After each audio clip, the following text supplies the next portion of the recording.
Big pass வீட்டிற்குள் ஜாக்கின் ராணவை ஒதுக்கிய போட்டியாளர்கள். வெற்றி கோப்பையை கைப்பற்றப் போவது இவர்தான். பிக் பாஸ் சீசன் 8 நிகழ்ச்சி ஆரம்பித்த பொழுது விறுவிறுப்பாக இல்லாமல் இருந்தாலும் போகப் போக டாஸ்க் மற்றும் பஞ்சாயத்துக்கள் அதிகரித்து வந்ததால் தற்போது சூடு பிடித்து வருகிறது.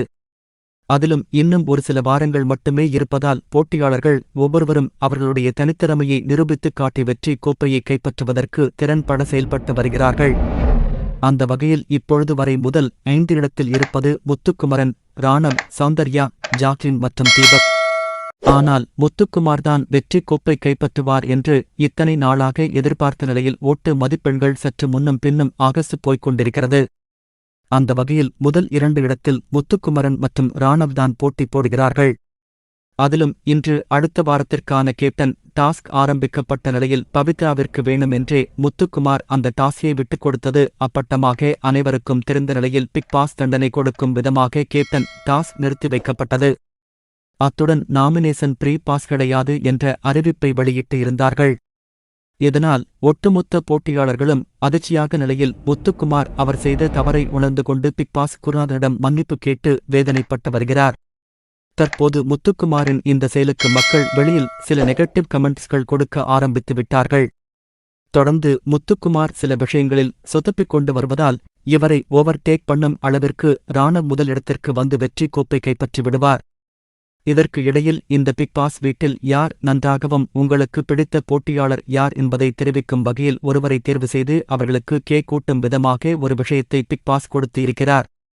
அந்த வகையில் பவித்ரா மற்றும் அன்சிதா, ஜெப்ரி மற்றும் ரஞ்சித், சௌந்தர்யா மற்றும் ரயான் என இவர்கள் அவர்களுக்குள்ளேயே மாறி மாறி கேக் கூட்டிக் கொண்டார்கள். அடுத்ததாக முத்துக்குமரன் மஞ்சரிக்கு கேக் கூட்டினார். முத்துக்குமரனுக்கு தீபக்கை கொடுத்தார். ஜாக்குலின் தீபக்கு கேக் கொடுத்தார். ராணவ் அருணுக்கு கொடுத்தார். விஷால் சௌந்தரவுக்கு கொடுத்தார். விஷாலுக்கு அருண் கொடுத்தார். இப்படி கேக் அனைவருக்கும் கிடைத்த நிலையில் 2 போட்டியாளர்களுக்கு மட்டும் யாருமே கேக் கொடுக்காமல் ஒதுக்கிவிட்டார்கள். அந்த வகையில் ஜாக்குலின் மற்றும் ராணவ்க்கு யாரும் கேக் கொடுக்கவில்லை. இருந்தாலும் இவர்களுக்கு வெளியே மக்களிடத்தில் அதிக வரவேற்பு கிடைத்து வருவதால் நிச்சயம் டாப் 3 இடத்திற்கு வந்து விடுவார்கள். அதிலும் ராணவ் டைட்டில் மற்றும் கோப்பையை பெறுவதற்கு அதிக வாய்ப்பு இருக்கிறது. உப்பு தின்னவன் தண்ணி குடிக்கணும். முத்துவை வைத்து பாடம் புகட்டிய பிக்பாஸ் பலியாடான பவித்ரா.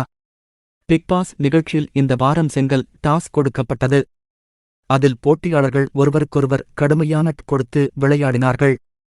அதில் முத்து, பவித்ரா, ஜெப்ரி ஆகியோர் சிறந்த போட்டியாளர்களாக தேர்ந்தெடுக்கப்பட்டனர். இவர்கள்தான் அடுத்த வாரம் கேப்டன்சி டாஸ்கில் பங்கேற்றனர். ஆனால் அதில்தான் சொதப்பல் நடந்தது. ஜெப்ரி அவுட் ஆன நிலையில் முத்து, பவித்ரா விளையாடினர். அதில் முத்து விட்டு கொடுத்தது பிரச்சனையில் முடிந்துவிட்டது. இதனால் பிக் பாஸ் கேப்டன்சி டாஸ்கை நிறுத்தியதோடு நாமினேஷன் ப்ரீ பாஸ் இனி கிடையாது என அறிவித்துவிட்டார். இதை எதிர்பார்க்காத முத்து கண்ணீர் விட்டு அழுதார். அதனாலேயே பிக் பாஸ் முத்துவை வைத்து மற்றவர்களுக்கு பாடம் புகட்டியிருக்கிறார். ஆனால் இதில் ஓர வஞ்சனை இருக்கிறது என முத்துவின் ரசிகர்கள் கூறி வருகின்றனர். இந்த சீசனில் இதுபோல் நிறைய சம்பவங்கள் நடந்திருக்கிறது. அப்போதெல்லாம் பிக் பாஸ் எதுவும் சொல்லவில்லை. முத்து என்றால் மட்டும் இவ்வளவு சிரிக்கேன் என தெரியவில்லை. இதில் பலியாடாக மாறியது பவித்ராதான். உண்மையில் இந்த வாரம் அவருடைய விளையாட்டு அற்புதமாக இருந்தது. கைக்கு எட்டிய வெற்றி முத்துவால் இப்போது பறிபோய்விட்டது. இருந்தாலும் முத்து அழுவதை பார்த்து பவி அவருக்காக பிக்பாஸிடம் பேசிய விதமும் அருமை. நாளுக்கு நாள் அவருடைய மதிப்பு கூடிக்கொண்டே போகிறது. இதனால் டாப் 5 இறுதிப் போட்டியாளர்களில் இவரும் வருவதற்கு வாய்ப்பு இருக்கிறது. எது எப்படியோ இன்றைய சம்பவம் மற்ற போட்டியாளர்களுக்கு பயத்தை கொடுத்து இருக்கிறது என்பதுதான் உண்மை.